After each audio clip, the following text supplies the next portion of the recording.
Hello everyone, എല്ലാവർക്കും xylem P S സിയിലേക്ക് സ്വാഗതം. ഞാൻ Swathi Swagat, xylem P S സിയിലെ ബയോളജി ഫാക്കൽറ്റിയാണ്.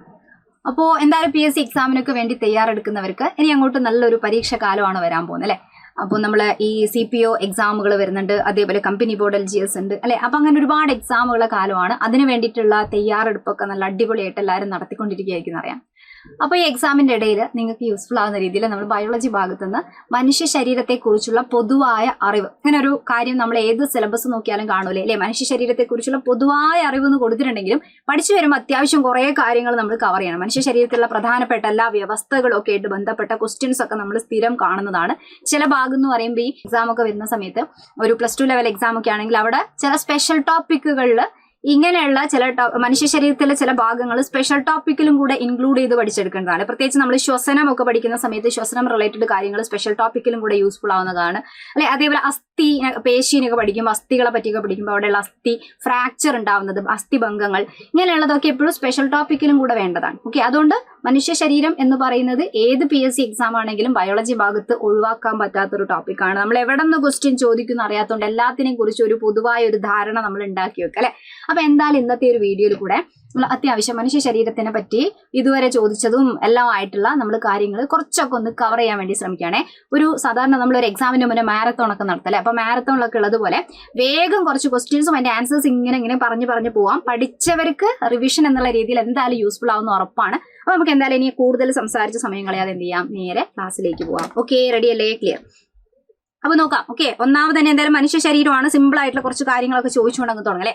അപ്പൊ മനുഷ്യന്റെ കാര്യം ആയതുകൊണ്ട് മനുഷ്യന്റെ ക്രോമസോം സംഖ്യ എത്രയാണ് ചോദിച്ചു കഴിഞ്ഞാൽ ആൻസർ എന്താ? മനുഷ്യന്റെ ക്രോമസോം സംഖ്യ എത്രയാണ്? നമ്മൾ എന്തായാലും അറിഞ്ഞിരിക്കേണ്ട കാര്യമാണ്. മനുഷ്യന്റെ ക്രോമസോം സംഖ്യ, ഓരോ ജീവിക്കും ക്രോമസോം സംഖ്യകളുണ്ട് അല്ലെ. അപ്പൊ മനുഷ്യന്റെ കേസിൽ ക്രോമസോം സംഖ്യ എത്രയാണെന്ന് ചോദിച്ചാൽ ആൻസർ എത്രയാണ്? യെസ്, 46 ക്രോമസോം ആണുള്ളത് എന്ന് പറയും. പക്ഷെ ഈ 46 ക്രോമസോമും ജോഡികളായി കാണണം. അപ്പൊ 46 എന്ന് പറയുമ്പോൾ എത്ര ജോഡി ആയിട്ടുണ്ടാവും? 23 ജോഡി ക്രോമസോമുകളാണുള്ളത്. 46 ക്രോമസോം, 23 ജോഡി ക്രോമസോമുകളാണുള്ളത് അല്ലെ. അങ്ങനെയാണ് മനുഷ്യന്റെ ശാസ്ത്രീയ നാമം എന്താ? മനുഷ്യന്റെ ശാസ്ത്രീയ നാമം, സയന്റിഫിക് നെയിം. ഓരോ ജീവിക്കും ശാസ്ത്രീയ നാമം ഉണ്ടാവില്ലേ അല്ലെ. നമ്മളിപ്പോ എന്തെങ്കിലും ഒരു സാധനത്തിന് ഓരോ സ്ഥലത്ത് ഓരോരോ പേര് പറയാണ്. അപ്പൊ അങ്ങനെയുള്ള പ്രശ്നങ്ങൾ ഒഴിവാക്കാൻ വേണ്ടിയിട്ട് എല്ലാ ജീവികൾക്കും ശാസ്ത്രീയ നാമം കൊണ്ടുവന്നു. നമ്മളെ ലിനേയസ് ആണ്, കാൾ ലിനേയസ് ആണ് ഈ ശാസ്ത്രീയ നാമം കൊണ്ടുവന്ന വ്യക്തി അല്ലെ. ദിനാമ പദ്ധതിന്റെ ആളൊക്കെയാണ് ലിനേയസ്. അങ്ങനെ ഓരോ ജീവിക്കും ശാസ്ത്രീയ നാമം കൊടുത്തപ്പോൾ മനുഷ്യന്റെ ശാസ്ത്രീയ നാമം എന്താണ്? ആൻസർ എന്താണെന്നറിയോ? യെസ്, എന്താണ് ആൻസർ?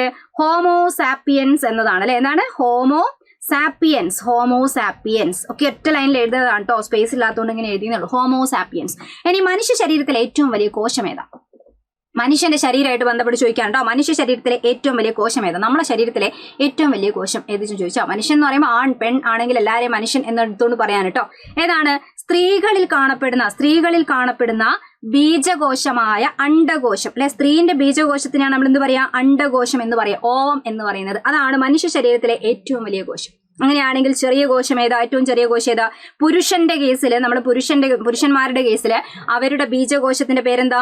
പുംബീജം എന്നാണ് പറയാ. അപ്പൊ പുംബീജമാണ് ഏറ്റവും ചെറിയ കോശം എന്ന് പറഞ്ഞാൽ. ഓക്കെ, പുംബീജമാണ് ഏറ്റവും ചെറിയ കോശം. ഇനി മനുഷ്യന്റെ ഏറ്റവും വലിയ അസ്ഥി ഏതാണ്? മനുഷ്യ ശരീരത്തിലെ ഏറ്റവും വലിയ അസ്ഥി ഏതാണ്? ഏതാണ് ഏറ്റവും വലിയ അസ്ഥി? ഏറ്റവും വലിയ അസ്ഥി ഏതാ?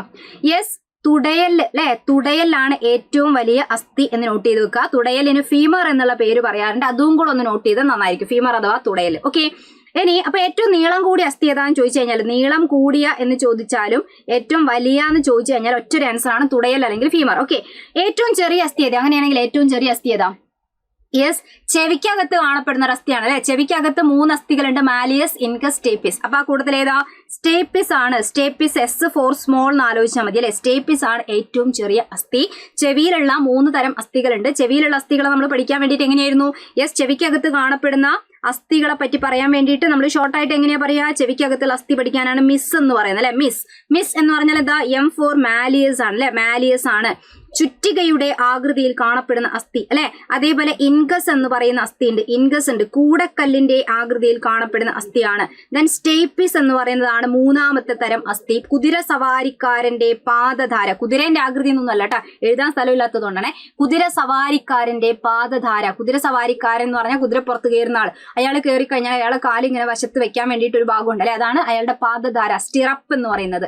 അതിന്റെ ഷേപ്പിലാണ് നമുക്ക് കാണാൻ പറ്റും കേട്ടോ. ഓക്കെ, ഇനി നോക്കി ഏറ്റവും ചെറിയ പേശി ഏതാ എന്നാണ് ക്വസ്റ്റ്യൻ. ഏറ്റവും ചെറിയ അസ്ഥി സ്റ്റേപ്പിസ് ആണ്. ഏറ്റവും ചെറിയ പേശി ഏതാണെന്നറിയോ? സ്റ്റേപ്പിസ് എന്ന് പറയുന്നത് ചെവിക്കകത്തുള്ള അസ്ഥി. ആ സ്റ്റേപ്പിസിനെ പിടിച്ചോണ്ട് ഒരു പേശിയുണ്ട്. സ്റ്റേപ്പിസിനെ പിടിച്ചു നിൽക്കുന്ന പേശിക്ക് പറയുന്ന പേരാണ് സ്റ്റേപ്പിഡിയസ്. ഓക്കെ, ഏതാണ്? സ്റ്റേപ്പിഡിയസ് എന്നാണ് പറയുക കേട്ടോ. സ്റ്റേപ്പിഡിയസ് എന്നാണ് പറയുക. സിമ്പിൾ അല്ലേ ഓർമ്മിക്കാൻ? സ്റ്റേപ്പിസിനെ പിടിച്ചു നിൽക്കുന്നു, സ്റ്റേപ്പിഡിയസ്. അങ്ങനെ അങ്ങോട്ട് ആലോചിച്ചു കഴിഞ്ഞാൽ സംഭവം സെറ്റാണ്.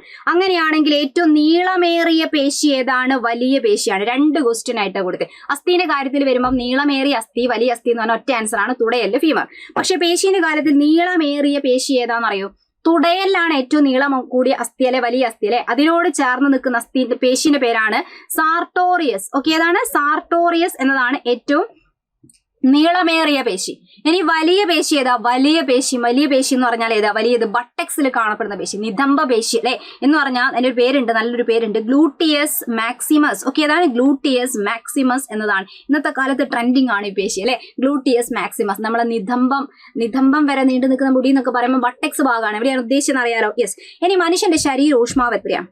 മനുഷ്യന്റെ ശരീര ഊഷ്മാവ്, സാധാരണ ബോഡി ടെമ്പറേച്ചർ എത്ര? ഇതിനേക്കാൾ കൂടുമ്പോഴാണ് നമ്മൾ പനിയാണെന്നൊക്കെ പറയുന്നത് അല്ലെ. പക്ഷെ സാധാരണ ഊഷ്മാവ് എത്രയാ പറയാ? യെസ്, 37 ഡിഗ്രി സെൽഷ്യസ് ആണ്.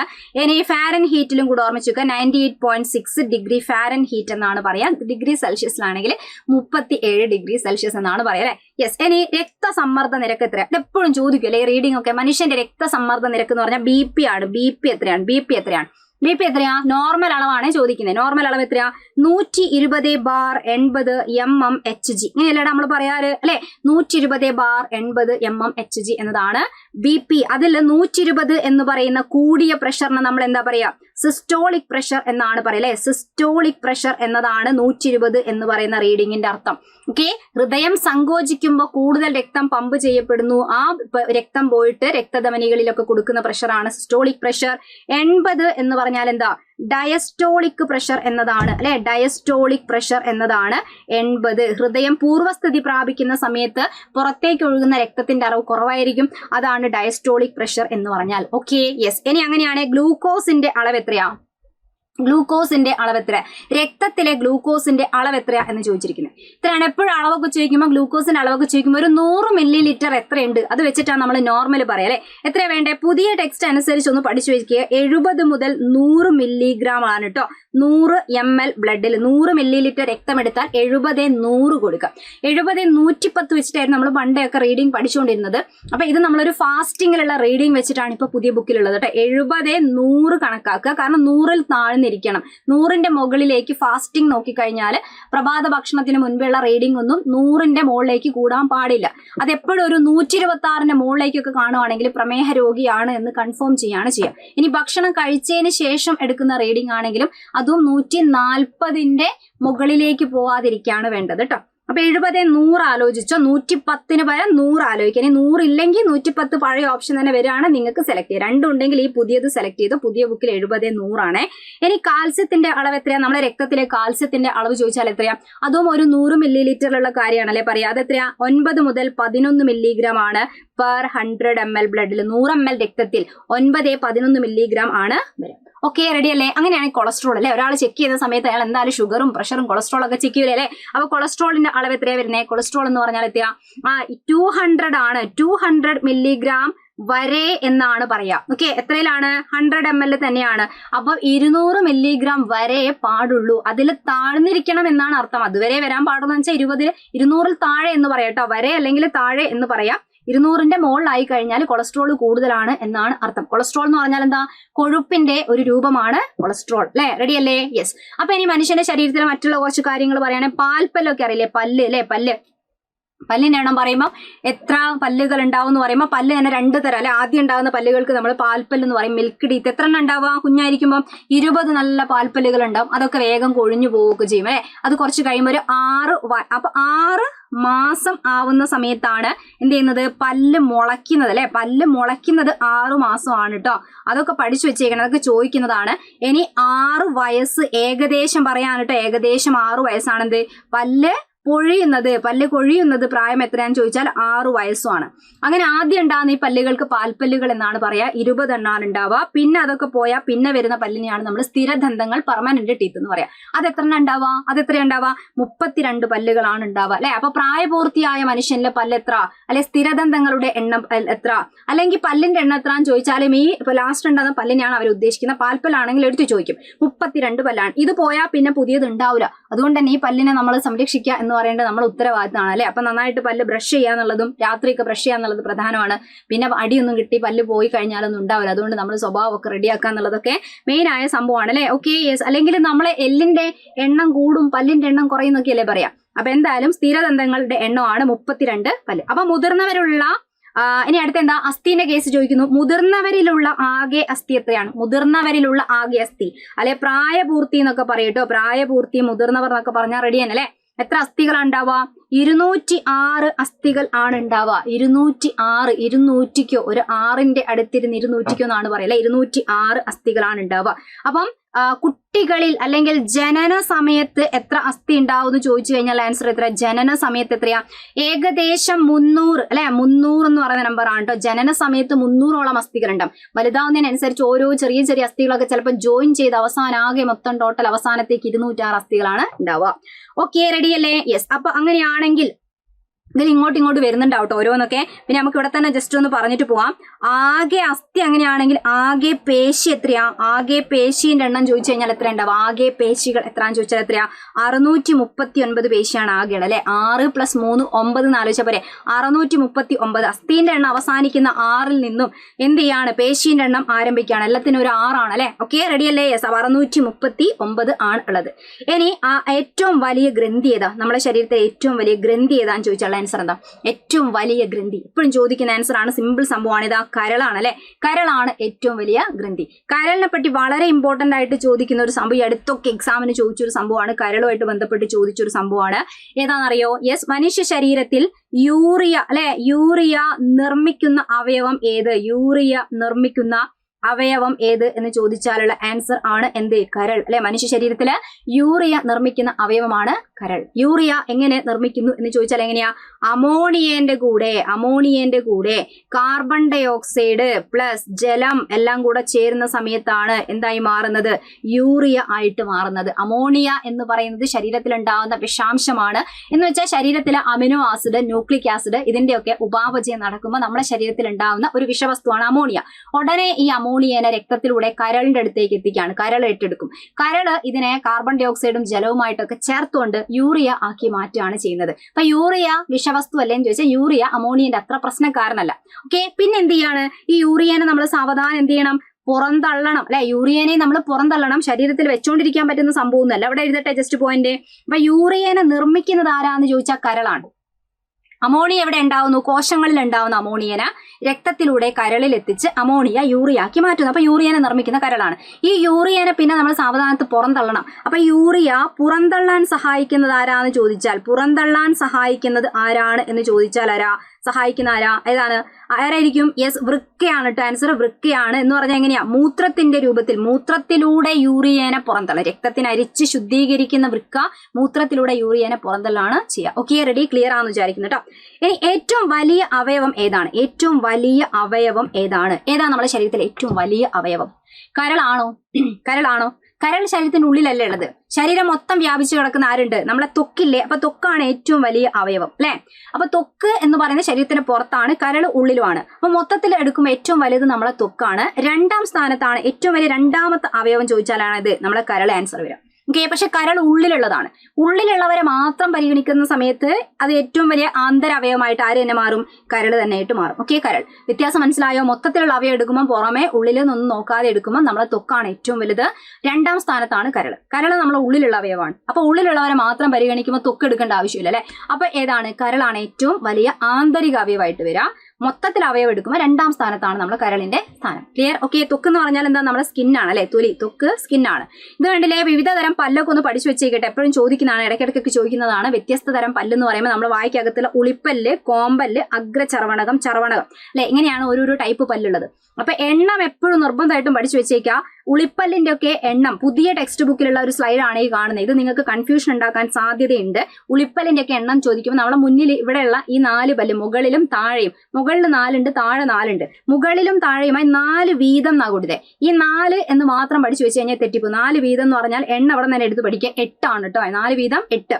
അപ്പം കോമ്പലിലാണെങ്കിൽ ഇവിടെ ഒക്കെ എങ്ങനെയാ കൊടുത്തത്, എല്ലാം ഡബിൾ ആക്കിയിട്ട് ആലോചിക്കുക. 2 വീതം എന്ന് പറയുമ്പോൾ വീതം കൂടെ ചേർത്തിട്ട് വേണം 4 എന്ന് എടുക്കാൻ കേട്ടോ.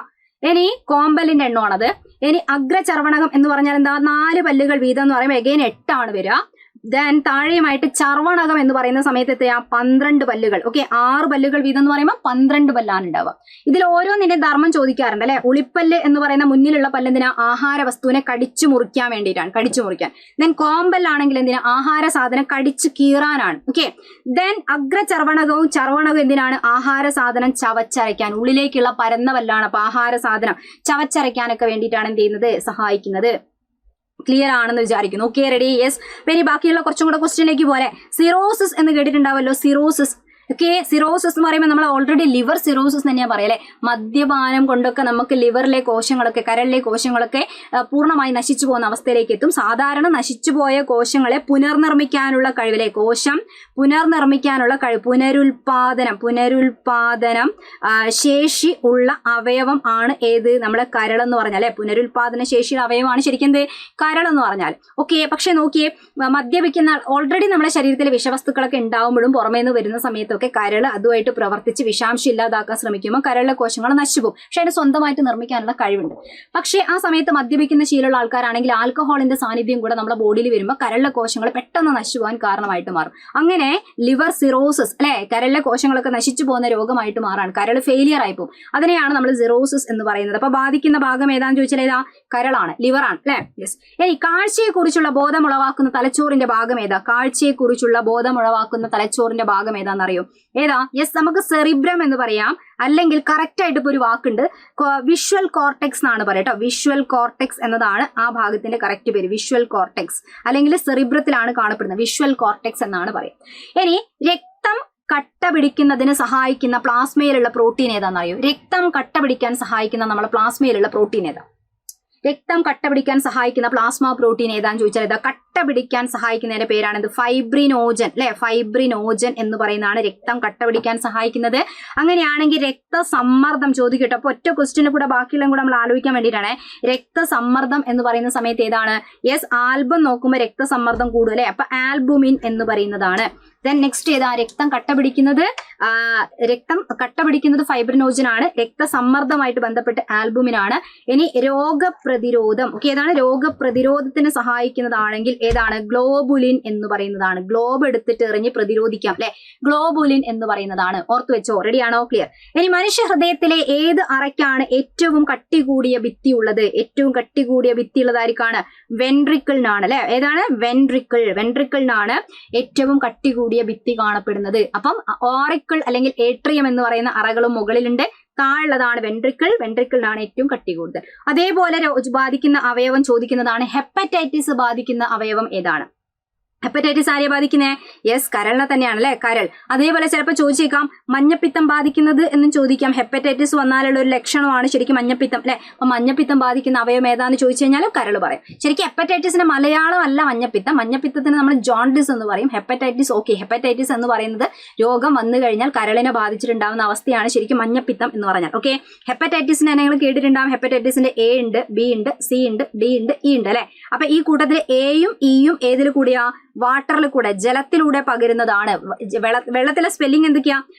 എ ഉണ്ട്, ഇ ഉണ്ട് അല്ലെ. വെള്ളം എന്ന് എഴുതുമ്പോൾ വാട്ടർ എന്ന് എഴുതുമ്പോൾ സ്പെല്ലിംഗിൽ എയും ഇ ഇല്ലേ, അതുകൊണ്ട് എയും ഇയും, ഹെപ്പറ്റൈറ്റിസിന്റെ എയും ഇയും ജലത്തിലൂടെ, മലിനമായ ജലത്തിലൂടെ പകരുന്നതാണ്. ബി സി ഡി എന്ന് പറഞ്ഞാൽ ഏതിൽ കൂടെ പകരുന്നതാണ്? അതാണ് രക്തം അല്ലെ. രക്തത്തിൽ കൂടെയൊക്കെ, രക്തഘടകങ്ങളിൽ കൂടെയൊക്കെ രക്തത്തിലൂടെ പകരുന്ന സംഭവമാണ് ഇത്. യെസ്. ഇനി അടുത്ത ക്വസ്റ്റ്യൻ എന്താണെന്ന് വെച്ചാൽ യെസ് ദ തലച്ചോറിലെ ഏറ്റവും വലിയ ഭാഗം ഏതാ? തലച്ചോറിന്റെ കുറെ ഭാഗങ്ങളിൽ ഇപ്പൊ നമ്മൾ പറഞ്ഞു കാഴ്ചയെ കുറിച്ചുള്ള ബോധം ഉളവാക്കുന്ന തലച്ചോറിന്റെ ഭാഗം എന്ന് ചോദിച്ചു കഴിഞ്ഞാൽ എന്താ? വിഷ്വൽ കോർട്ടെക്സ് ആണ്, സെറിബ്രം അല്ലെ. അപ്പൊ നോക്കിയേ, സെറിബ്രത്തിലുള്ള ഭാഗം. അതേപോലെ തലച്ചോറിലെ ഏറ്റവും വലിയ ഭാഗം ഏതാന്ന് ചോദിച്ചാൽ ആൻസർ എന്താ? സെറിബ്രം. ഓക്കെ, ഏതാണ്? സെറിബ്രം ആണ് ഏറ്റവും വലിയ ഭാഗം. രണ്ടാമത്തെ വലിയ ഭാഗം ഏതാണ്? സെറിബെല്ലം. ശരിക്കും 10ാം ക്ലാസ്സിന്റെ പുതിയ ടെക്സ്റ്റ് ബുക്ക് എടുത്തിട്ട് നിങ്ങൾ അവിടെ ബ്രെയിനുമായിട്ട് ബന്ധപ്പെട്ട്, മസ്തിഷ്കമായിട്ട് ബന്ധപ്പെട്ട കുറെ കാര്യങ്ങൾ കൊടുത്തു ഭാഗത്തുനിന്ന് പഠിക്കണം കേട്ടോ. പേശികളുടെ പ്രവർത്തനത്തെ ബാധിക്കുന്ന മസ്തിഷ്ക ഭാഗം ഏതാ? പേശികളുടെ പ്രവർത്തനത്തെ ഏകോപിപ്പിക്കുക, ശരീര തുലന നില പാലിക്കുക എന്നൊക്കെ പറഞ്ഞാൽ ഏതാ? ശരീര തുലന നില അല്ലെ, ശരീര തുലന നില പാലിക്കാൻ സഹായിക്കുന്നു. പേശികളുടെ പ്രവർത്തനത്തെ ബാധിക്കുന്നു എന്ന് പറഞ്ഞാൽ ഏതെന്നെയാ? സെറിബെല്ലം അല്ലെ, സെറിബെല്ലം തന്നെയാണ്. അപ്പൊ അതുകൊണ്ടാണ് മദ്യം ബാധിക്കുന്ന ഭാഗം അല്ലെ, മദ്യം ബാധിക്കുന്ന ഭാഗം എന്ന് ചോദിക്കുമ്പോൾ നമ്മൾ ആരെ പറയുന്നത്? സെറിബെല്ലം. മദ്യപിക്കുന്ന ആൾക്കാർക്ക് ഈ സെറിബെല്ലത്തിനെ മദ്യം ബാധിച്ചു കഴിഞ്ഞാൽ അയാളുടെ ശരീര തുലന നില നഷ്ടപ്പെടുന്നു, പേശി പ്രവർത്തനങ്ങളൊക്കെ തകരാറിലായിട്ട് ആടി നടക്കുകയാണ് ചെയ്യുക അല്ലെ. ഇനി രോഗപ്രതിരോധ ശേഷി നൽകുന്ന രക്തത്തിലെ രക്തഘടകം ഏതാണ്? രോഗപ്രതിരോധ ശേഷി നൽകുന്ന രക്തഘടകം എന്ന് ഉദ്ദേശിച്ചത് രക്തകോശം എന്നാണ്. രക്തഘടകം എന്ന് വെച്ചാൽ രക്തകോശം. രക്തത്തിലെ ഏത് കോശമാണ് രോഗപ്രതിരോധവുമായിട്ട് ബന്ധപ്പെട്ട് കിടക്കുന്നത്? ഏതാണ്? WBC അല്ലെ, WBC ആണ്. ശ്വേതരക്താണുക്കളാണ് രോഗപ്രതിരോധവുമായിട്ട് ബന്ധപ്പെട്ട് കിടക്കുന്നവർ. ഓക്കെ, അങ്ങനെയാണെങ്കിൽ RBC ഇല്ലേ, അരുണരക്താണു, അവരെന്താ ചെയ്യുന്നത്? അരുണരക്താണു എന്താ ചെയ്യുന്നത്? ഓക്കെ, പദാർത്ഥ സംവഹനമാണ് അല്ലെ. പദാർത്ഥ സംവഹനം എന്ന് പറഞ്ഞാൽ എന്ത് പദാർത്ഥത്തിന്റെ സംവഹന? ഹീമോഗ്ലോബിന്റെ സഹായത്തോടു കൂടി ഓക്സിജനെയും കാർബൺ ഡൈ ഓക്സൈഡിനെയും കൊണ്ടുപോകാനൊക്കെ സഹായിക്കുന്നവരാണ് ഇത്. ഓക്കെ, ശ്വസനവാതകങ്ങളുടെ സംവഹനത്തിന് സഹായിക്കുന്നവരാണ് RBC. ഇനി വേറൊരാളും കൂടി ഉണ്ടല്ലോ. വേറെ ആരാളുള്ളത്? പ്ലേറ്റ്ലെറ്റ് എന്ന് പറയുന്ന ആളില്ലേ അല്ലെ. പ്ലേറ്റ്ലെറ്റ് എന്താ ചെയ്യുന്നത്? പ്ലേറ്റ്ലെറ്റുകൾ ആണ് എന്തിനു സഹായിക്കുന്നത്? രക്തം കട്ട അല്ലെ, രക്തം കട്ട പിടിക്കാൻ സഹായിക്കുന്നു. രക്തം കട്ട പിടിക്കാൻ സഹായിക്കുന്നതാണ് പ്ലേറ്റ്ലെറ്റുകൾ. ഓക്കെ, പ്ലേറ്റ്ലെറ്റുകളാണ് സഹായിക്കുന്നത്. ഇനി അടുത്ത ഗ്ലോക്കോമ ഏത് അവയവത്തെ ബാധിക്കുന്ന രോഗമാണ്? ഗ്ലോക്കോമ ഏത് അവയവത്തെ ബാധിക്കുന്ന രോഗമാണ്? ഏതിനെയാ ബാധിക്കുന്നത്? കണ്ണ്. ഓക്കെ, ഏതിനെയാണ്? കണ്ണിനെ ബാധിക്കുന്നതാണ് ഗ്ലോക്കോമ. ശരീരത്തിലെ ഏത് അവയവമാണ്? കണ്ണിനെ ബാധിക്കുന്നതാണ് അല്ലെ. എങ്ങനെയാണ്? അക്വസ് ദ്രവം അല്ലെ, അക്വസ് ദ്രവം എന്ന് പറയുന്ന കണ്ണിലുള്ള അക്വസ് അറയിലെ ദ്രവം അതിന്റെ പുനരാകിരണം തടസ്സപ്പെട്ടിട്ട് കണ്ണിനകത്ത് മർദ്ദം കൂടുന്ന അവസ്ഥയ്ക്കാണ് നമ്മൾ ഗ്ലോക്കോമ എന്ന് പറയാ. നിശബ്ദനായ കാഴ്ചശക്തി അപഹാരി എന്നാണ് നമ്മൾ ഗ്ലോക്കോമയെ വിശേഷിപ്പിക്കുക അല്ലെ. എക്സിമ ബാധിക്കുന്ന അവയവം എവിടെയാണെന്നറിയോ? എവിടെയാണ്? ത്വക്കിനെ ബാധിക്കുന്ന രോഗമാണ് എക്സിമ എന്ന് പറഞ്ഞാൽ കേട്ടോ. ഇനി നാം ഒരു വസ്തുവിനെ നോക്കുമ്പോൾ പ്രതിബിംബം പതിക്കുന്നത് കണ്ണിലുള്ള ഏത് ഭാഗത്താണ്? കണ്ണില് പ്രധാനമായിട്ട് 3 പാളിയില്ലേ? ദൃഢപടലം, രക്തപടലം, ദൃഷ്ടിപടലം. ദൃഷ്ടിപടലത്തിന്റെ പേരാണ് റെറ്റിന. അപ്പൊ ഏത് ഭാഗത്താണ്? റെറ്റിനയിലാണ്. ഏറ്റവും ഉള്ളിലുള്ള പാളിയായ റെറ്റിന അല്ലെങ്കിൽ ദൃഷ്ടിപടലം എന്ന് പറയുന്ന ഭാഗത്താണ് പതിക്കുന്നത്. ക്ലിയർ അല്ലേ? ഇനി പേശിക്ലമത്തിന് കാരണമായ ആസിഡ്. പേശിക്ലമം മസിൽ ഫാറ്റിക് അല്ലെ, പേശിക്ക് ക്ഷീണം, വേദന. അപ്പൊ എന്ത് സംഭവം അടിഞ്ഞുകൂടിയിട്ടാണ് പേശിക്ക് പ്രശ്നം ഉണ്ടാകുന്നതെന്ന് ചോദിച്ചു കഴിഞ്ഞാൽ ഏതാ? Lactic acid. ഓക്കെ, ഏതാണ്? ലാക്റ്റിക് ആസിഡ് അടിഞ്ഞുകൂടിയിട്ടാണ് പേശിക്ലമം ഉണ്ടാവുന്നത്. ലാക്റ്റിക് ആസിഡ് ആണ് കാരണം. റെഡി? ശിരോനാഡികളുടെ എണ്ണം എത്രയാ? ശിരോനാഡി എന്ന് പറഞ്ഞാൽ എന്താ? സെറിബ്രത്തിൽ നിന്ന് അല്ലെങ്കിൽ നമ്മുടെ ബ്രെയിനിൽ നിന്ന്, മസ്തിഷ്കത്തിൽ നിന്നും ആരംഭിക്കുന്ന നാഡികൾക്കാണ് ശിരോനാഡി എന്ന് പറയാ. ക്രേനിയൽ നെർവ്സ് എന്ന് പറയാം അല്ലെ. ക്രേനിയൽ നെർവ്സ് എന്നാണ് പറയാ. ശിരോനാഡിയുടെ എണ്ണം എത്രയാളുള്ളത്? 12 ജോഡി ശിരോനാഡികൾ ആണ് കാണപ്പെടുന്നത്. ഓക്കെ അല്ലേ? റെഡി അല്ലേ? അങ്ങനെയാണെങ്കിൽ സുഷുമ്നാ നാഡി എത്രയാണ്? സുഷുമ്നയിൽ നിന്നും ആരംഭിക്കുന്ന നാഡീന്റെ എണ്ണം എത്രയാ? 31 ജോഡി അല്ലെ, 31 ജോഡി. അങ്ങനെ ആകെ നാഡികൾ എത്ര എന്ന് ചോദിച്ചു കഴിഞ്ഞാൽ എത്ര? ഈ 12ഉം 31ഉം കൂട്ടിയിട്ട് എന്താ പറയാ? 43 ജോഡിയാണ് ആകെയുള്ള നമ്മുടെ ശരീരത്തിലെ നാഡികളുടെ എണ്ണം. ആകെ 43, 12 + 31. അപ്പൊ ശിരോനാഡി 12 ജോഡിയും 31 ജോഡി സുഷുമ്നാ നാഡികളുമാണ് നമ്മുടെ ബോഡിയിൽ കാണപ്പെടുന്നത്. ക്ലിയർ ആണോ? പറഞ്ഞ സംഭവങ്ങളൊക്കെ സെറ്റാന്ന് വിചാരിക്കുന്നു. ഇനി അതേപോലെ അസ്ഥി എന്നൊക്കെ പറയുന്ന ടോപ്പിക്കിൽ നമ്മൾ ഒഴിവാക്കാതെ പഠിക്കേണ്ട സാധനങ്ങളാണ്. അസ്ഥീന്റെ ഒക്കെ എണ്ണം കേട്ടോ മനസ്സിലാക്കിയിട്ട് കൃത്യമായിട്ട് പഠിച്ചിരിക്കുക. നമ്മുടെ ശരീരത്തിൽ അസ്ഥീനെ മെയിൻ ആയിട്ട് 2 ഭാഗമായി തിരിക്കുകയാണ് അല്ലെ. അപ്പൊ ഈ നീല കളറിൽ കാണുന്ന നോക്കിയ മെയിൻ ആയിട്ടുള്ള നമ്മളെ അക്ഷം ആക്സിസ് ആണ്. ഇതല്ലേ മെയിൻ ആയിട്ടുള്ള ആക്സിസ്? അതിൽ അവിടെ വരുന്ന അസ്ഥീനെയാണ് നമ്മൾ അക്ഷാസ്തികൂടം, ആക്സിയൽ സ്കെലിറ്റൻ എന്ന് പറയാ. അപ്പൊ മൊത്തമായിട്ട് പഠിക്കുന്ന സമയത്ത് അവിടെ എത്ര എണ്ണം കിട്ടും എന്നറിയോ? ഒരു 80 അസ്ഥി കിട്ടും അല്ലെ. 80 അസ്ഥി കിട്ടും. അപ്പൊ ആകെയുള്ള അസ്ഥി 206 അസ്ഥിയാണ് നമുക്കറിയാം. 206 അസ്ഥിയാണ് ആകെ ഉള്ളത്. 206-ൽ 80 അക്ഷാസ്തികൂടമാണെങ്കിൽ ബാക്കി 126 അസ്ഥി അനുബന്ധ അസ്ഥികൂടമായിരിക്കും. അനുബന്ധ അസ്ഥികൂടം എന്ന് പറഞ്ഞാൽ എന്താ? ഈ അക്ഷത്തിനോട് അനുബന്ധിപ്പിച്ചിരിക്കുന്ന നമ്മുടെ 2 കൈയില്ലേ, അതേപോലെ 2 കാലില്ലേ, ഇവിടെയുള്ള ഇടുപ്പില്ലേ, അതേപോലെ ഷോൾഡർ ഇല്ലേ അല്ലെ. അപ്പൊ 2 കൈ, 2 കാല്, ഷോൾഡർ, ഇടുപ്പ്, അവിടെ കാണപ്പെടുന്ന അസ്ഥികളെയാണ് അനുബന്ധ അസ്ഥികൂടം എന്ന് നമ്മൾ പറയാം. ക്ലിയർ? അപ്പൊ അത് നോക്കാം, എണ്ണം പഠിക്കണം. ഇതൊക്കെ ചോദിച്ചാണ് ഈ അടുത്ത് പോലും പ്രീവിയസ് ചോദിച്ചതാണ്. അനുബന്ധ അസ്ഥികൂടത്തിൽ അസ്ഥികളുടെ എണ്ണം 126 എന്ന് പറയുന്നത് കേട്ടോ. അക്ഷാസ്തികൂടം ശരീരത്തിന്റെ കേന്ദ്ര അക്ഷത്തിൽ കാണപ്പെടുന്നു, സെൻട്രൽ ആക്സിസിൽ കാണപ്പെടുന്ന അസ്ഥികളെ ഉൾക്കൊള്ളുന്നതാണ് അല്ലെ. അപ്പൊ ഏതാ? തലയുണ്ട് അല്ലെ. തലയോട്ടിൽ എത്ര അസ്ഥിയാണത്? 29. ഇനി ഒറ്റ നമ്പറും കൂടെ പഠിച്ചു വെച്ചിരിക്കുക. ചെറിയ ക്ലാസ്സിന്റെ ടെക്സ്റ്റ് ബുക്ക്, 6ാം ക്ലാസ്സിന്റെ ഒക്കെ ടെക്സ്റ്റ് ബുക്കിൽ ഈ തലയോട്ടിൽ അസ്ഥി എന്ന് പറയുമ്പോൾ പ്രധാനമായിട്ട് ഏറ്റവും മുകളിലൊക്കെ കാണപ്പെടുന്നതും മുഖത്തെ അസ്ഥി മാത്രം കാൽക്കുലേറ്റ് ചെയ്തിട്ടുള്ള എണ്ണം ആയിരിക്കും കൊടുത്തിട്ടുണ്ടാവുക. 29 തന്നെ പഠിക്കാം. 9th ഹയർ ലെവലിലൊക്കെ നമ്മൾ 29 പഠിക്കാം. എന്നാലും ചെറിയ ക്ലാസ്സിന്റെ ടെക്സ്റ്റ് ബുക്കിൽ 22 എന്ന് പറയുന്ന ഒരു നമ്പർ ഉണ്ട്. 29 ഇല്ല, 22 ആണ് കൊടുത്തതെങ്കിൽ അത് നമ്മൾ സെലക്ട് ചെയ്യാം. ഇനി മാറലിലെ അസ്ഥി, അതായത് മാറൽ എന്ന് പറഞ്ഞാൽ ഇതാണ് ഇവിടെ കാണുന്നത്, ഇതാ ഈ പരന്ന ഒറ്റൊരസ്ഥിയിലെ, അപ്പൊ അതാണ് മാറൽ. ഒന്ന് മാറുന്ന ആലോചിച്ചാൽ മതി അല്ലെ. അപ്പോ മാറലിലെ ഒറ്റൊരസ്ഥിയാണ്. ഇനി വാരിയല്ലേ, ഇതാ ഈ കാണുന്ന വരവര പോലത്തെ സാധനം, ഇതാ ഈ വരവര പോലത്തെ സാധനങ്ങളാണ് വാരിയല് അല്ലെ. എങ്ങനെയുള്ളത്? 12 എണ്ണം ഒരു ഭാഗത്തും 12 എണ്ണം ഈ ഭാഗത്ത്. അപ്പൊ 12 ജോഡി എന്ന് പറയാം, 12 ജോഡി പറയാം. അല്ലെങ്കിൽ 24 അല്ലെ, ഞാൻ 24 എഴുതട്ടെ, ഇവിടെ ഇത്ര വലിയ സ്ഥലമുള്ളൂ. അപ്പൊ 24 12 ജോഡി എന്ന് പറയാം കേട്ടോ. യെസ്. ഇനി നട്ടെല്ല് എന്ന് പറഞ്ഞാൽ കണ്ടില്ലേ, ഇവിടെ നിന്ന് ഇങ്ങനെ തുടങ്ങിയിട്ട് ഇങ്ങനെ ബാക്കിൽ കൂടെ ശരീരത്തിന്റെ പിന്നിൽ കൂടെയാ പോകുന്നത് കേട്ടോ. പിന്നിൽ കൂടെ ഇങ്ങനെ പോകുന്ന ഈ അസ്ഥിന്റെ പേരാണ് നട്ടെല്ല്. നട്ടെല്ല് എത്ര? 26 അസ്ഥികളാണുള്ളത്. 26 എല്ലാം ജോയിൻ ചെയ്യാനുള്ളതൊക്കെ ജോയിൻ ചെയ്തിട്ട്. ഇപ്പൊ ജനന സമയത്ത് എന്നൊക്കെ പറയുമ്പോൾ എണ്ണം കൂടുതലായിരിക്കും, കുട്ടികളായിരിക്കും ഒക്കെ. അപ്പൊ ആ സമയത്ത് നമ്മൾ 33 പറയാ. വലുതാവുന്നതിനനുസരിച്ച് ചെറുതൊക്കെ കൂടി ചേർന്ന് അവസാനം 26 അസ്ഥികളായിട്ട് മാറും. അങ്ങനെ ഇതെല്ലാം കൂടെ കൂട്ടിക്കഴിഞ്ഞാൽ നമുക്ക് എത്ര കിട്ടേണ്ടതാണ്, ഇത്ര കിട്ടും നമുക്ക്. ഇതൊക്കെ കൂട്ടാട്ടോ. 22 33 എന്നുള്ള എണ്ണം എടുത്ത് കൂട്ടാതെ 21 30 അല്ലെ. അപ്പൊ നോക്കിയേ, ഇവിടെ എത്ര ഉള്ളത്? ഇത് രണ്ടും കൂടെ കൂടുന്ന സമയത്ത് 50 ആയില്ലേ. അങ്ങനെ മൊത്തത്തിൽ 80 അസ്ഥീനെ നമുക്ക് കിട്ടും. യെസ്. ഇനി തോൾവലയം എന്നൊക്കെ പറഞ്ഞാൽ എന്താ? തോൾവലയമാണ് നമ്മുടെ ഷോൾഡർ എന്ന് പറയുന്ന ഭാഗം അല്ലെ. ഇവിടെ എങ്ങനെ ഒരു അസ്ഥി ഉണ്ട്, ബാക്കിലൂടെ ഒരു പരന്ന അസ്ഥി. അപ്പൊ അവിടെ 2 എണ്ണം ഉണ്ട്. ഓക്കെ. അപ്പൊ ഈ ഭാഗത്ത് ഇതേപോലെ 2 എണ്ണം. അങ്ങനെ മൊത്തം 4 അസ്ഥികളാണ് തോൾ വലയത്തിലുള്ളത്, ഷോൾഡർ ഭാഗത്ത്. ശ്രോണി വലയം എന്ന് പറഞ്ഞാൽ എന്താ? ഇതാണ് ശ്രോണി വലയം, ഈ കാണുന്ന പരന്നത് അല്ലെ. 1 1 അങ്ങനെ എത്ര? 2 ഉണ്ടാവും. കൈകളിൽ എത്ര അസ്ഥിയാണ്? ഒരു കയ്യിൽ 30 അസ്ഥിയാണ് കേട്ടോ. ഒരു കയ്യിൽ 30 അസ്ഥിയാണ്. ഇവിടെ നിന്ന് തുടങ്ങിയിട്ട് ഇവിടെ വരെയുള്ള ഒരു കയ്യിൽ 30 അസ്ഥിയാണുള്ളത്. അപ്പൊ 2 കയ്യിലെ അപ്പൊ എത്ര ഉണ്ടാവും? 60. അതേപോലെ തന്നെ കാലിന്റെ അസ്ഥി പഠിക്കാൻ എളുപ്പം, എണ്ണം പഠിക്കാൻ എളുപ്പമാണ്. യെസ്. എത്രയുള്ളത്? 60 അസ്ഥി. ഒരു കാലില് 30, 2 കാലിലും കൂടെ 60. അപ്പൊ 60 60 120 ആയി അല്ലെ. 120 122 126 അല്ലെ. 126 അസ്ഥി എന്നുള്ള കണക്ക് നമുക്ക് ഇത് കൂട്ടിക്കഴിഞ്ഞാൽ കിട്ടും. അങ്ങനെ എല്ലാം കൂടെ കൂട്ടുമ്പോൾ നമുക്ക് എത്ര അസ്ഥിയായി? 206 അസ്ഥികൾ എന്നുള്ളത് കിട്ടും. ക്ലിയർ ആണെന്ന് വിചാരിക്കുന്നു കേട്ടോ. അതേപോലെ അസ്ഥീന്റെ കേസിലൊക്കെ പുതിയ ടെക്സ്റ്റ് ബുക്കിൽ അപ്ഡേഷനൊക്കെ ഒന്ന് വായിച്ചു നോക്കണേ.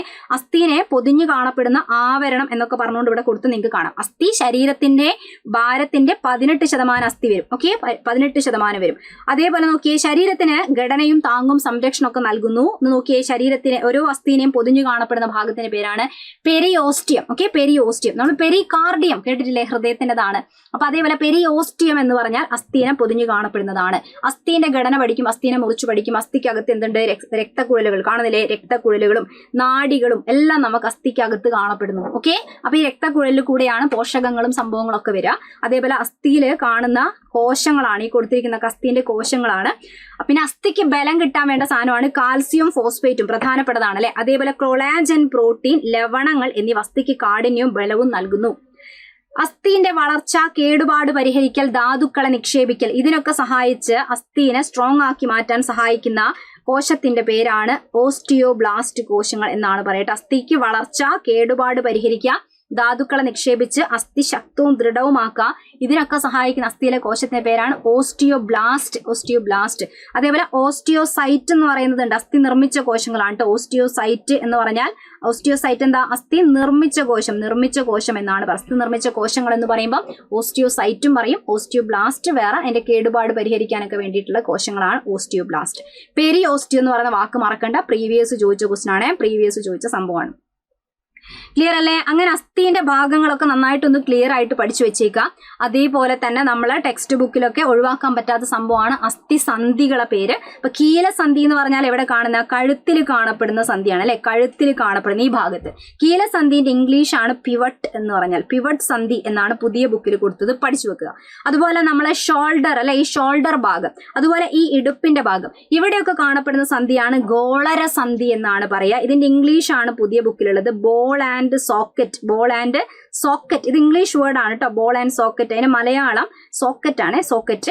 ഗോളര സന്ധി ഏറ്റവും കൂടുതൽ ചലന സ്വാതന്ത്ര്യം, കൂടുതൽ ചലനം സാധ്യമാക്കുന്നതാണ് നമ്മളെ ബോൾ ആൻഡ് സോക്കറ്റ്. കണ്ടില്ലേ, ഷോൾഡർ ഒക്കെ നമുക്ക് ഇങ്ങനെ എപ്പോഴും റൊട്ടേറ്റ് ചെയ്യാം, ഇടുപ്പൊക്കെ നന്നായിട്ട് ചലിപ്പിക്കാം. അപ്പൊ അവിടെ കാണപ്പെടുന്ന ഏറ്റവും കൂടുതൽ ചലന സ്വാതന്ത്ര്യമുള്ള സന്ധിയാണ് ബോൾ ആൻഡ് സോക്കറ്റ് അല്ലെങ്കിൽ ഗോളര സന്ധി എന്ന് പറഞ്ഞാൽ. ഇനി ഇതെവിടെയാ? കൈമുട്ട് അല്ലെ, അതേപോലെ കാൽമുട്ടൊക്കെ ഇല്ലേ, അവിടെ കാണപ്പെടുന്ന അസ്ഥിന്റെ പേരാണ് വിജാഗിരി സന്ധി എന്നാണ് പറയുക. വിജാഗിരി സന്ധിക്ക് ഹിഞ്ച് ജോയിന്റ്. ഓക്കെ, എന്താണ്? ഹിഞ്ച് ജോയിന്റ് അല്ലെങ്കിൽ വിജാഗിരി സന്ധി എന്നാണ് പറയുന്നത്. നമ്മളെ കൈ എങ്ങനെയാ? ഇങ്ങനെയാക്കാം, ഇങ്ങനെയല്ലേ പറയൂ എന്ന് വെച്ചാൽ ഒരു ദിശയിലേക്കുള്ള ചലനം, ഒരു ദിശയിലേക്കുള്ള ചലനം മാത്രമാണ് ഇവര് സാധ്യമാക്കുക. ഇങ്ങനെ മാത്രമുള്ള അല്ലെ, ഈ ദിശ മാത്രമാണ് പറ്റുള്ളൂ. അപ്പൊ ഒരു ദിശയിലേക്കുള്ള ചലനം മാത്രം സാധ്യമാക്കുന്നവരാണ്. അതുപോലെ നോക്കി ഈ ഭാഗം എന്താ, ഇതിനെന്താ പറയാ നമ്മള് തെന്നി നീങ്ങുന്ന സന്ധി എന്ന് പറയുന്ന സന്ധിയാണ് കേട്ടോ. ഗ്ലൈഡിംഗ് ജോയിന്റ് എന്നാണ് പറയുക, ഗ്ലൈഡിംഗ് ജോയിന്റ് എന്നാണ് പറയാ. ഉച്ചിരിയുടെ ഭാഗം കാൽക്കുഴ, ഓക്കെ, കാൽക്കുഴ. അതേപോലെ കൈയിന്റെ ഈ ഭാഗമില്ലേ കൈക്കുഴ എന്ന് പറയുന്നത്, കൈക്കുഴയിലൊക്കെ കാണപ്പെടുന്ന സാധനമാണ് ഏത്, തെന്നി നീങ്ങുന്ന സന്ധി. ഒരസ്ഥി മറ്റൊന്നിന്റെ മുകളിൽ ഇങ്ങനെ തെന്നി നീങ്ങുന്ന രീതിയിലുള്ള നേരിയ ചലനം മാത്രമാണ് ഇവര് നമുക്ക് തരാം. ഓക്കെ, അപ്പൊ ഈ ഭാഗങ്ങളും അസ്ഥിന്റെ പേരും പഠിച്ചു വെച്ചേക്കുക. കഴുത്തിന്റെ ചലനം ഒക്കെ നമ്മൾ എങ്ങനെ പറയാം, മുൻപോട്ട് അല്ലെ, മുൻപോട്ട്, അതേപോലെ പിന്നോട്ട് പറയാം, വശങ്ങളിലേക്കും പറയാം, വശങ്ങളിൽ, ഇടത്ത് വലത്ത് എന്നുള്ള വശങ്ങളിലേക്കും. അങ്ങനെയല്ല നമുക്ക് കഴുത്ത് ചലിപ്പിക്കാൻ പറ്റും, മുന്നോട്ട് പിന്നോട്ട് ഇങ്ങോട്ട് ഇങ്ങോട്ട്. അപ്പൊ ഈ രീതിയിലുള്ള ചലനമാണ് ആർക്ക് വരുന്നത്, പിവട്ട് അഥവാ കീലസന്ധി. കഴുത്ത് പിടിച്ചു കഴിഞ്ഞാൽ കീന്ന് കരയും അല്ലെ, കീലസന്ധി. യെസ്, ഇനി ബോൾ ആൻഡ് സോക്കറ്റിന്റെ പേരനാണ് ഗോളരസന്ധി. ഏറ്റവും ചലന സ്വാതന്ത്ര്യമുള്ളതാണ്. ഒരു ദിശയിൽ ചലിപ്പിക്കാൻ പറ്റുന്നതാണ് കൈമുട്ടും കാൽമുട്ടൊക്കെ. ഒന്ന് നോട്ട് ചെയ്ത് വെച്ചേക്കുക. കൈക്കുഴ കാൽക്കുഴ എന്ന് പറഞ്ഞാൽ തെന്നി നീങ്ങുന്ന സന്ധി എന്ന് പറയുന്ന സംഭവമാണ് നോട്ട് ചെയ്ത് വെക്കേണ്ടത്. റെഡി, ക്ലിയർ, ഓക്കെ അല്ലേ? യെസ്. അപ്പൊ എന്തായാലും അസ്ഥി ഭാഗത്തൊക്കെ ഈ CPO ബാച്ചും അങ്ങനെയുള്ള ബാച്ചൊക്കെ ആണെങ്കിൽ അവിടെ ഒരു റിലേറ്റഡ് ആയിട്ട് നമ്മള് സ്പെഷ്യൽ ടോപ്പിക് തന്നെ അസ്ഥിഭംഗങ്ങളൊക്കെ വരും കേട്ടോ. ജസ്റ്റ് ഒരു കുഞ്ഞു ഭാഗം മാത്രം നമുക്കുള്ള സമയത്തൊന്ന് പറയാം. അസ്ഥിഭംഗം എന്ന് പറഞ്ഞാൽ എന്താ, നമ്മളെ ഈ അസ്ഥി പൊട്ടുക അല്ലെ, സ്ഥാനമാറ്റം സംഭവിക്കുക, അതിനൊക്കെയാണ് നമ്മൾ അസ്ഥിഭംഗം എന്ന് പറയാം. അസ്ഥിക്ക് സംഭവിക്കുന്ന പൊട്ടലും ഒടിവിനും അസ്ഥിഭംഗം എന്ന് പറയാം. ഓക്കെ, ഫ്രാക്ചർ എന്ന് നമുക്ക് പറയാം. ഈ അസ്ഥിഭംഗം തന്നെ 3 തരത്തിലാണെന്നാണ് പറയുന്നത്. 3 തരത്തിലുള്ള അസ്ഥിഭംഗം എന്ന് പറയുന്നത് എന്താ, അസ്ഥി ഉള്ളില് ഒരു വീഴ്ചയിലോ എന്തെങ്കിലും സംഭവിക്കുമ്പോൾ ഉള്ളില് അസ്ഥി പൊട്ടുക, ഒടിവുക ഒക്കെ ഉണ്ടാവും. അസ്ഥിക്ക് സ്ഥാനം സംഭവിക്കുകയൊക്കെ ചെയ്യുന്ന ഒരു നോർമൽ അസ്ഥിഭംഗം. നോർമൽ എന്ന് നമ്മൾ പറയുന്നത് എന്താ വെച്ചാൽ ബാക്കിയുള്ളത് അതിനേക്കാളും കോംപ്ലിക്കേറ്റഡ് ആയതുകൊണ്ടാണ് കേട്ടോ. അപ്പൊ നോർമൽ എന്ന് വെച്ചാൽ മുറിവില്ല, ആ ഉള്ളിൽ അസ്ഥി പൊട്ടി പക്ഷെ പുറത്ത് കാണാൻ മുറിവൊന്നുമില്ല. അതിനെയാണ് നമ്മൾ സിമ്പിൾ ഫ്രാക്ചർ എന്ന് പറയാം, ലഘുഭംഗം. സിമ്പിളോ എന്ന് വിചാരിക്കില്ലേ, വന്ന ആൾക്കാർ ഒരുപാട് അനുഭവിച്ചതാ. എന്നാൽ ഇതിന്റെ പേര് സിമ്പിൾ ഫ്രാക്ചർ എന്നാണ് പറയട്ടെ, ലഘുഭംഗം എന്നാണ് പറയാം. അപ്പൊ അടുത്ത എന്താ, അസ്ഥി പൊട്ടി. അടുത്തൊക്കെ കേട്ടാൽ നമുക്ക് പേടിയാവും. അസ്ഥി പൊട്ടി മാംസപേശികളെ തുളച്ച് പുറത്തേക്ക് വരിക. അസ്ഥി ഉള്ളിൽ പൊട്ടി അസ്ഥിനെ മുറിവോടുകൂടി, മുറിവിന്റെ ഉള്ളിൽ കൂടി അസ്ഥി പുറത്തേക്ക് വരിക അല്ലെ. അപ്പൊ അത് കുറച്ചും കൂടെ പ്രശ്നം അല്ലെ. അതിനെയാണ് നമ്മൾ കോമ്പൗണ്ട് ഫ്രാക്ചർ അല്ലെങ്കിൽ വിഷമഭംഗം എന്ന് പറയാം. ഈ വിഷമഭംഗം സംഭവിക്കുന്നത് എന്ന് വെച്ചാൽ മുറിവും പുറത്തേക്ക് വരുന്ന സംഭവങ്ങളൊക്കെ വരുന്നത് ശരിക്കും നമ്മൾ ഒരു ആന്തര അവയവത്തിന്റെ അടുത്താണെങ്കിലോ ഭയങ്കര കോംപ്ലിക്കേറ്റഡ് ആയിട്ട് മാറും അല്ലെ, ഭയങ്കര പ്രശ്നമായിട്ട് മാറും. കാരണം നമ്മുടെ ഇന്റേണൽ ഓർഗനൊക്കെ ഡാമേജ് വരിക, അസ്ഥി തട്ടിയിട്ട് എന്നൊക്കെ പറയാൻ ഭയങ്കര പ്രശ്നം അല്ലെ. അതാണ് കോംപ്ലിക്കേറ്റഡ് ഫ്രാക്ചർ അല്ലെങ്കിൽ സങ്കീർണ ഭംഗം എന്ന് പറഞ്ഞാൽ. ഓക്കെ, ഇത്തരം സന്ദർഭങ്ങൾ അസ്ഥി ഒടിഞ്ഞ് ആന്തര അവയവങ്ങൾക്ക് ക്ഷതം സംഭവിക്കുകയാണ് ചെയ്യുന്നത്. അങ്ങനെ 3 ടൈപ്പായിട്ടാണ് പഠിക്കട്ടെ, ലഘുഭംഗം, വിഷമഭംഗം, സങ്കീർണ ഭംഗം. Simple fracture, compound fracture, complicated fracture. ആന്തര അവയവത്തിന്റെ കേസിലേക്ക് വരുന്ന സമയത്താണ് നമ്മൾ കോംപ്ലിക്കേറ്റഡ് എന്ന് പറയാം. ആന്തര അവയവത്തിന്റെ അടുത്ത് നടക്കുന്ന വിഷമഭംഗത്തിന് പറയുന്ന പേരാണ് സങ്കീർണ ഭംഗം എന്ന് പറഞ്ഞാൽ. ക്ലിയർ ആണെന്ന് വിചാരിക്കുന്നത്. ഇത് ശരിക്കും ഒന്ന് പഠിച്ചു വെക്കുക. നമ്മൾ അസ്ഥി എന്ന് പറയുന്ന ടോപ്പിക്കിൽ നമുക്ക് ആവശ്യമുണ്ടാകും, പിന്നെ ഒരു സ്പെഷ്യൽ ടോപ്പിക്കിലും കൂടെയൊക്കെ വേണ്ടതാണ്. Okay, yes. പിന്നെ അത് അസ്ഥി പൊട്ടി കഴിഞ്ഞാൽ ചെയ്യേണ്ട കാര്യങ്ങളും ഒക്കെ ആയിട്ട് ഇവിടെ ഇങ്ങനെ ചിത്രമൊക്കെ കൊടുത്ത് കാണാം. ഇവിടെ അല്ലെ, അസ്ഥിയൊക്കെ ആയിരിക്കെങ്കിലും ഒരു വീഴ്ചയിലൊക്കെ നമ്മൾ ഫസ്റ്റ് എയ്ഡ് എന്ന് പറയുന്നത് ആ ടോപ്പിക്കിൽ ഒഴിവാക്കാൻ പറ്റാത്തതാണ്. പ്രഥമ ശുശ്രൂഷ അല്ലെ, പ്രഥമ ശുശ്രൂഷ കൊടുക്കുമ്പം ഫ്രാക്ചർ ഒക്കെ സംഭവിക്കുകയാണെങ്കിൽ പരിക്കേറ്റ ഭാഗം ഇളക്കാതെ ചലിപ്പിക്കാതിരിക്കാൻ വേണ്ടിയിട്ടാണ് ശ്രദ്ധിക്കുക. അപ്പൊ ആയിരിക്കും ഒരു ഫ്രാക്ചർ ഒക്കെ പറ്റിയെന്നുണ്ടെങ്കിൽ നോക്കട്ടെ എന്ന് പറഞ്ഞാൽ കൈ പിടിച്ച് വലിക്കാനൊന്നും പാടില്ല. ചെറിയൊരു ഭംഗം നമ്മൾ കൂടുതലാക്കി കൊടുക്കാൻ പാടില്ല അല്ലെ. ഏറ്റവും ആദ്യം കൊടുക്കുന്ന ഒരു സഹായം, നമ്മൾ ഒരിക്കലും ഡോക്ടേഴ്സ് അല്ല, ഡോക്ടറെ അടുത്ത് എത്തുന്നതിന് മുൻപേ നമുക്ക് കൊടുക്കാൻ പറ്റുന്ന, ആദ്യം തന്നെ കൊടുക്കാൻ പറ്റുന്ന ഇമ്മീഡിയറ്റ് ആയിട്ടുള്ള ഫസ്റ്റ് ആൻഡ് ഇമ്മീഡിയറ്റ് ആയിട്ടുള്ള ഹെൽപ്പിനെയാണ് നമ്മൾ ഫസ്റ്റ് എയ്ഡ് എന്ന് പറയാം, പ്രഥമ ശുശ്രൂഷ എന്ന് പറയാം. അപ്പൊ അസ്ഥിക്കൊക്കെ പറ്റലാണെങ്കിൽ അനക്കാതിരിക്കാൻ ശ്രമിക്കുക എന്നുള്ളതാണ്. അപ്പം കൈ ഇളകാത്ത രീതിയിൽ എന്ത് ചെയ്യുക, തുണിയൊക്കെ ഇട്ടുകൊണ്ടൊക്കെ എന്ത് ചെയ്യുക, ഇങ്ങനെ സ്പ്ലിന്റ് ഉപയോഗിച്ച് കെട്ടിവെക്കാം അല്ലെ. അല്ലാന്നുണ്ടെങ്കിൽ നോക്കിയത് ഇങ്ങനെ സ്പ്ലിന്റ് ഉണ്ടാക്കിയിട്ടൊക്കെ വെക്കാം, അല്ലെ മരത്തടിയോ എന്തെങ്കിലുമൊക്കെ വെച്ചുകൊണ്ട് അസ്ഥിക്ക് ഇങ്ങനെ കെട്ടിവെക്കാണ്, ഇളകി പോകാതിരിക്കാൻ വേണ്ടിയിട്ട് ചെയ്തിട്ട് വേഗം ഹോസ്പിറ്റലിൽ എത്തിക്കുക. അല്ലെ ഒരു തുണി ഇട്ടിട്ടാണെങ്കിൽ ഇതേപടി ഇങ്ങനെ കെട്ടുക എന്നുള്ളതാണ് നമ്മൾ ചെയ്യേണ്ടത്. ഓക്കെ, അപ്പൊ അങ്ങനെ ചെയ്ത് എത്രയും പെട്ടെന്ന് ഹോസ്പിറ്റലിൽ എത്തിക്കുക എന്നുള്ളതാണ് ചെയ്യേണ്ടത്. നമ്മൾ കൊണ്ടുവന്ന് ചെയ്യേണ്ട കാര്യം, പരിക്കേറ്റ ഭാഗം മാക്സിമം ചലിപ്പിച്ച് നോക്കരുത്. ചെറിയൊരിതാണെങ്കിൽ നമ്മൾ അങ്ങനെ ചെയ്യുമ്പോൾ അത് കൂടും അല്ലെ. ഒരാൾക്ക് പ്രഥമ ശുശ്രൂഷ നൽകിയ ശേഷം ഉടൻ എന്ത് ചെയ്യുക, ആശുപത്രിയിൽ എത്തിക്കുക എന്നൊക്കെ പറഞ്ഞ് കൊടുത്തതായിട്ട് നിങ്ങൾക്ക് കാണാം. ക്ലിയർ ആണ് എന്ന് വിചാരിക്കുന്നു, ഓക്കെ ആണെന്ന് വിചാരിക്കുന്നു കേട്ടോ. Okay, yes. അപ്പൊ നമ്മൾ ഇപ്പൊ എത്ര നേരം പറഞ്ഞാല് കുറച്ചും കൂടെ ഇങ്ങനെ പറയാത്തൊരു ഏരിയയിലേക്ക് ജസ്റ്റ് ഒന്ന് കിടക്കുവാണെങ്കിൽ ഇതുപോലെ ഒരു ടേബിൾ ഒക്കെ ഉണ്ട്, എപ്പോഴും ഇങ്ങനെ ചോദിക്കുന്നതൊക്കെയാണ്. കുറെ ഉപകരണത്തിന്റെ പേരും റിലേറ്റഡ് ആയിട്ടുള്ള അതിന്റെ ഉപയോഗങ്ങളൊക്കെ ഇടയ്ക്ക് ചോദിക്കുന്നതാണ്. ഇതിലേതാ EEG, ECG അല്ലെ, എപ്പോഴും മാറിപ്പോകുന്ന സംഭവം അല്ലേ EEG യും ECG എന്ന് പറഞ്ഞാൽ. EEG എന്തായിരുന്നു? EEG എന്ന് പറഞ്ഞാൽ ഇലക്ട്രോ എൻസെഫാലോഗ്രാം. എൻസെഫാലോ എന്നുള്ള വാക്ക് കേട്ടാൽ ബ്രെയിൻ, മസ്തിഷ്കം ആലോചിച്ചോളൂ, അതാണ് അതിന്റെ അർത്ഥം കേട്ടോ, മസ്തിഷ്കം. ഓക്കെ, അപ്പം അമീബിക് മെനിഞ്ചോ എൻസെഫാലോപ്പതി ഇങ്ങനെ കേട്ടിട്ടുണ്ടാവില്ലേ അല്ലെ? അപ്പൊ അതേപോലെ എൻസെഫാലോ എന്ന് പറയുമ്പോൾ ബ്രെയിനുമായിട്ട് ബന്ധപ്പെട്ട വാക്കാണ്. EEG എന്ന് പറഞ്ഞാൽ മസ്തിഷ്കത്തിലെ വൈദ്യുത തരംഗങ്ങളെ രേഖപ്പെടുത്താൻ ഉപയോഗിക്കുന്ന ഉപകരണം ആണ് ശരിക്കും EEG എടുക്കുക എന്ന് പറഞ്ഞാൽ. ECG എന്താ? C for cardio, cardio for ഹൃദയം. ഹൃദയപേശിയിലെ വൈദ്യുത തരംഗങ്ങളെ രേഖപ്പെടുത്താൻ ഉപയോഗിക്കുന്നതാണ് ECG എന്ന് പറഞ്ഞാൽ. ഓക്കെ, C കാർഡിയോ ആണ്, ഹൃദയം എന്ന് പറയുന്നതാണ് ആൻസർ ആയിട്ട് വരിക. ECG കണ്ടുപിടിച്ച ആളുടെ പേരൊക്കെ ഇടയ്ക്ക് ചോദിക്കാറുണ്ടായിരുന്നു അല്ലെ? ആരാ? നമ്മളെ വില്യം ഐന്തോവൻ. ഓക്കെ, ആരാണ്? വില്യം ഐന്തോവൻ ആണ് കണ്ടെത്തിയത്. ഇനി അൾട്രാസൗണ്ട് സ്കാനർ അല്ലേ, നമ്മൾ സ്കാനിങ് സംഭവങ്ങൾ എടുക്കൂലേ, സ്കാനർ ഉണ്ട്. അൾട്രാസൗണ്ട് സ്കാനർ എന്ന് വെച്ചാൽ നമ്മൾ ആന്തരിക അവയവങ്ങളുടെ ഘടന മനസ്സിലാക്കാൻ വേണ്ടി ചെയ്യുന്നതാണ്. അൾട്രാസോണിക് ശബ്ദ തരംഗങ്ങളാണ് ഇവിടെ അതിന് വേണ്ടിയിട്ട് ഉപയോഗിക്കുന്നത്. ഓക്കെ, ഇനി CT സ്കാനർ ഉണ്ട്. CT സ്കാനറിനൊക്കെ പൂർണ്ണരൂപം കമ്പ്യൂട്ടർ ടോമോഗ്രാഫി സ്കാനർ എന്നാണ് പറയുക കേട്ടോ. അപ്പൊ എക്സ്റേയും കമ്പ്യൂട്ടറിന്റെ ഒക്കെ അപ്പൊ ഇവിടെ എക്സ് കിരണങ്ങളാണ് ഉപയോഗിക്കുന്നത്, എക്സ്റേസ് ആണ് ഉപയോഗിക്കുന്നത്. ആന്തരവയവത്തിന്റെ ഒക്കെ 3D രൂപം കിട്ടുക. 3D ഒക്കെ കിട്ടുന്ന എന്തിനാ? കുറച്ചും കൂടെ കാര്യങ്ങൾ വ്യക്തമായിട്ട് മനസ്സിലാക്കാൻ വേണ്ടിയിട്ടാണ് അല്ലെ? അപ്പൊ അതേപോലെ MRI എടുക്കാന്ന് കേട്ടിട്ടില്ലേ? മാഗ്നറ്റിക് ആണ്, വൈദ്യുത കാന്തിക തരംഗങ്ങളാണ് അവിടെ ഉപയോഗിക്കുന്നത്. മാഗ്നറ്റിക് റെസൊണൻസ് ഇമേജിംഗ് സ്കാനർ എന്നതാണ് അതിന്റെ പൂർണ്ണരൂപം കേട്ടോ. MRI എടുക്കുക എന്ന് പറഞ്ഞ MRIന്റെ പൂർണ്ണരൂപമാണ് മാഗ്നറ്റിക് റെസൊണൻസ് ഇമേജിംഗ് സ്കാനർ എന്ന് പറഞ്ഞാൽ. ആന്തരവയവത്തിന്റെ ത്രിമാന ദൃശ്യങ്ങൾ തന്നെ ലഭ്യമാക്കാൻ വേണ്ടിയിട്ടാണ് ഇങ്ങനെയുള്ള സ്കാനറും കാര്യങ്ങളും ചെയ്യുന്നത്. ഇതൊക്കെ ഇടയ്ക്ക് ചോദിക്കാറുണ്ടെന്ന് നോട്ട് ചെയ്ത് വെക്കാം. അതേപോലെ ഹൃദയം എന്ന് പറയുന്ന ഭാഗവും നമ്മൾ ഒഴിവാക്കാതെ പഠിക്കേണ്ടതാണ്, എപ്പോഴും ചോദിക്കുന്നതാണ്. ഹൃദയം എന്ന് പറയുമ്പോൾ ഹൃദയമായിട്ട് ബന്ധപ്പെട്ട് ഇപ്പം എന്താണുള്ളത്? രക്തപര്യന വ്യവസ്ഥയുടെ കേന്ദ്രമായിട്ടാണ് നമ്മൾ ഹൃദയത്തിനെ കണക്കാക്കുക. രക്തപര്യന വ്യവസ്ഥയുടെ കേന്ദ്രം. ഇനി ഹൃദയം ഒരു പമ്പ് പോലെ പ്രവർത്തിക്കും. ഹൃദയം ഒരിക്കലും രക്തത്തിന് നിർമ്മിക്കുന്ന ആളല്ല. നമ്മളെ രക്തത്തിലെ രക്തകോശങ്ങളൊക്കെ ഉണ്ടാവുന്ന ഇവിടുന്ന് അസ്ഥിമജ്ജയിൽ വെച്ചിട്ടാണ്, അസ്ഥിക്കകത്തുള്ള അസ്ഥിമജ്ജ, ബോൺമാരോ. പക്ഷെ ഇവിടെ എന്താണ്? രക്തത്തിനെ പമ്പ് ചെയ്യുന്ന ഒരു ഉപകരണം, ഒരു മോട്ടോർ പോലെ എല്ലാ ഭാഗത്തു നിന്നുള്ള അശുദ്ധ രക്തത്തിനെ കളക്ട് ചെയ്ത് ശ്വാസകോശത്തിലേക്ക് പമ്പ് ചെയ്യുക. ശ്വാസകോശം കൊടുക്കുന്ന ശുദ്ധരക്തത്തിനെ വാങ്ങിയിട്ട് ശരീരഭാഗങ്ങളിലേക്ക് പമ്പ് ചെയ്യുക. ഇതാണ് നമ്മുടെ ഹൃദയം ചെയ്യുന്നത്. ഓക്കെ, അപ്പോൾ ഒരു പമ്പ് പോലെ നിരന്തരം പ്രവർത്തിക്കുകയാണ്. നമ്മൾ ഉറങ്ങുന്ന സമയത്തൊക്കെ ഹൃദയം ഇങ്ങനെ പമ്പിങ് ചെയ്തുകൊണ്ടിരിക്കുകയാണ്, ഇങ്ങനെ പ്രവർത്തിക്കുകയാണ് അല്ലെ? അപ്പൊ രക്തം രക്തക്കുഴലിലൂടെ നാനാഭാഗത്തേക്ക് തുടർച്ചയായിട്ട് ഒഴുകുന്നു. നമ്മുടെ ഹൃദയത്തിന്റെ സ്ഥാനം എവിടെയാ? ഔരസാശയത്തിൽ. ശരീരത്തിന്റെ മുകൾ ഭാഗത്തിനെയാണ് നമ്മൾ ഔരസാശയം എന്ന് പറയാ, തൊറാസിക് ക്യാവിറ്റി എന്ന് പറയാ. അപ്പൊ അവിടെ ഔരസാശയത്തിൽ മാറലിന് പിറകിലായിട്ട്, മാറല് നിങ്ങൾ നേരത്തെ കണ്ടാൽ എവിടെ ഇങ്ങനെ ഒരു പരന്നൊരു അസ്ഥി അല്ലെ, പരന്നൊറ്റൊരസ്ഥി, അതിന്റെ പിന്നിലായിട്ടാണ് കാണപ്പെടുന്നത്. ഓക്കെ, മാറലിനാണ് നമ്മൾ എന്ത് പറയാ? സ്റ്റേണം എന്ന് പറയാം. സ്റ്റേണം നിങ്ങൾ കേട്ടിട്ടുണ്ടാവില്ലേ? മാറലിലെ അസ്ഥികളുടെ എണ്ണം എപ്പോഴും ചോദിക്കട്ടെ, അസ്ഥികളുടെ എണ്ണം എന്നൊക്കെയാ ചോദിക്കുക. പക്ഷെ നമ്മുടെ ആൻസർ മാറ്റരുത്, ഒറ്റൊരു അസ്ഥിയുള്ളൂ കേട്ടോ, ഒറ്റൊരു അസ്ഥിയുള്ളൂ. Okay, ready? ക്ലിയർ അല്ലേ? യെസ്, ഇതാ രക്തപര്യന വ്യവസ്ഥയുടെ കേന്ദ്രമാണ് എന്നൊക്കെ കൊടുത്ത് നിങ്ങൾക്ക് കാണാം. യെസ്, ഇനി ഇതിനെ വലുപ്പം പറയുകയാണെങ്കിൽ നമ്മളൊരു മുഷ്ടി, നമ്മളെ കൈ ഇങ്ങനെ ചുരുട്ടി പിടിക്കുന്നതിനാണ് നമ്മൾ മുഷ്ടി എന്ന് പറയുക. അപ്പോൾ ഒരു മുഷ്ടിന്റെ ഏകദേശം ഒരാളുടെ ഹൃദയത്തിന് അയാളുടെ മുഷ്ടിന്റെ വലുപ്പമാണ് ഉണ്ടാവുക. ഓക്കെ, മുഷ്ടിയോളം വലുപ്പം. ഔരസാശയത്തിൽ വാരിയെല്ലുകളാൽ സംരക്ഷിക്കപ്പെട്ടിരിക്കുന്നത്. ഇവിടെ നമുക്ക് റിബ്സ് ഉണ്ട്, വാരിയെല്ലുണ്ട്. ആ വാരിയെല്ലിന്റെ പിന്നിലായിട്ടാണ് നമ്മുടെ 2 ശ്വാസകോശം. നടുക്ക് ഇടത്തോട്ടൽപ്പം ചരിഞ്ഞ് നമ്മളെ ഹൃദയം സ്ഥിതി ചെയ്യുന്നു. ഓക്കെ, ഔരസാശയത്തിനുള്ളിൽ വാരിയെല്ലുകളാൽ സംരക്ഷിക്കപ്പെട്ടിരിക്കുന്നു. ഓക്കെ, വശങ്ങളിൽ ശ്വാസകോശം. ഹൃദയത്തിന്റെ 2 വശങ്ങളായിട്ട് നമ്മുടെ ശ്വാസകോശം, 2 ശ്വാസകോശം, ഒരു ഹൃദയമാണുള്ളത് അല്ലെ? പെരികാർഡിയം ചോദിക്കുന്ന ആൻസർ അല്ലെ? പെരികാർഡിയം എന്താണ്? പെരികാർഡിയം എന്ന ഇരട്ട സ്ഥലത്താൽ, പെരികാർഡിയം എന്ന ഇരട്ട സ്ഥലം കൊണ്ട് പൊതിഞ്ഞിരിക്കുന്നു. ഹൃദയത്തെ ആവരണം ചെയ്യുന്ന ഇരട്ട സ്ഥലത്തിന്റെ പേരാണ് പെരികാർഡിയം. ഓക്കെ, ഈ പെരികാർഡിയത്തിന്റെ ഉള്ളിൽ എന്തുണ്ട്? പെരികാർഡിയൽ ദ്രവം എന്ന് പറയുന്ന പെരികാർഡിയൽ ദ്രവം എന്ന് പറയുന്ന ദ്രവം അല്ലെ, ഫ്ലൂയിഡ് എന്ത് ചെയ്തിട്ടുണ്ട്? ഈ 2 അറേന്റെയും ഇടയിൽ ഇങ്ങനെ നിറച്ചു വെച്ചിട്ടുണ്ട് അല്ലെ, നിറയിൽ ഇങ്ങനെ അടച്ചു വെച്ചിട്ടുണ്ട്. ഹൃദയം ഇങ്ങനെ ബീറ്റ് ചെയ്യുന്ന സമയത്ത് അവർ തമ്മിലുള്ള ഘർഷണം ഒക്കെ കുറയ്ക്കാൻ വേണ്ടിയിട്ടാണ് ഈ ഫ്ലൂയിഡിനെ അവിടെ നിറച്ചു വെച്ചിരിക്കുന്നത്. റെഡി അല്ലേ? ക്ലിയർ അല്ലേ? ഇനി ഹൃദയത്തിന് എത്ര അറകളുണ്ട്? മനുഷ്യന്റെ ഹൃദയത്തിന്റെ കേസിൽ ഇവിടെ 4 അറകളാണുള്ളത് എന്ന് കൊടുത്തിട്ടുണ്ട് അല്ലെ, 4 അറകൾ കാണപ്പെടുന്നു. ഒന്ന് പഠിച്ചു വെച്ചേക്കാം. മനുഷ്യന് 4 അറ പോലെ മത്സ്യം അല്ലെ, നട്ടലുള്ള ജീവികൾക്ക് ഇങ്ങോട്ടാണ് നമ്മൾ ഹൃദയത്തിന്റെ അറകളൊക്കെ നമ്മൾ പറയാ. മത്സ്യത്തിന്റെ കേസിലാണെങ്കിൽ എത്രയുള്ളത്? മറ്റുള്ള ജീവികളതും പറയാം. നമ്മൾ നട്ടലുള്ളവരെ കൂട്ടത്തില് മത്സ്യം ഇങ്ങനെ ഒരു ക്ലാസിഫിക്കേഷൻ പറയുകയാണെങ്കിൽ മത്സ്യം, ഫിഷ്, ഇങ്ങനെ ആലോചിച്ചാൽ മതി അല്ലെ, 2 അറ. ഇനി ഉഭയജീവി എന്ന് പറഞ്ഞാൽ കരയിലും വെള്ളത്തിലും അല്ലെ. അപ്പൊ ആരാ എക്സാമ്പിൾ? ആരാ? നമ്മളെ തവളക്കൊട്ടൻ അല്ലെ. തവള എന്ന് പറയുമ്പോൾ തവള 3. ഓക്കെ, 3 സുഖമാണ് കേട്ടോ. എല്ലാം ഒന്നും ഇങ്ങനെ കിട്ടുമൊന്നുമില്ല, രക്ഷയില്ലാത്തതുകൊണ്ട് ഇങ്ങനെ പറയുകയാണേ.